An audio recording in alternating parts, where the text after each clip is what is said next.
হাসির মাথা। সবুজে ঘেরা এক রোদেলা মাঠে থাকত ছোট তুলোর মতো নরম খরগোশ বেনি। বেনি সারাদিন ফুলের গ্রান নিতে আর খেলতে ভালোবাসত।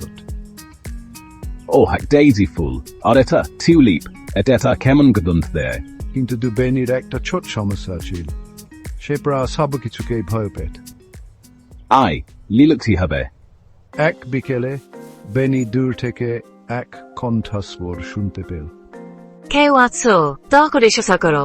ওটা তো খুব ভয়ঙ্কর শোনাচ্ছে, কিন্তু ওদিকেও সত্যি বিপদে পড়ে। বেনির হৃদয় জোরে জোরে থক করছিল। সে ভয় পেয়েছিল, কিন্তু সে গভীর শ্বাস নিল। আমাকে সাহায্য করতেই হবে।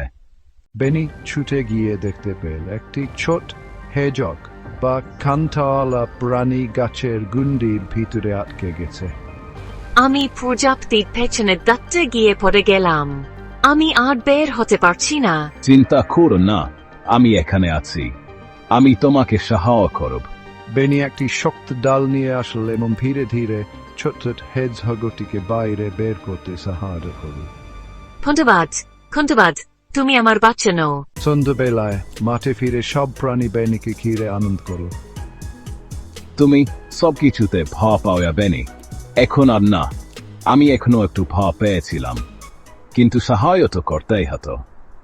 সেই দিন থেকেই বেনি বুঝে গেল একটা বড় সত্য, ভয় পেলে ওদি করো ঠিক কাজ, সেই তো সাহসী পথের আগমাজ।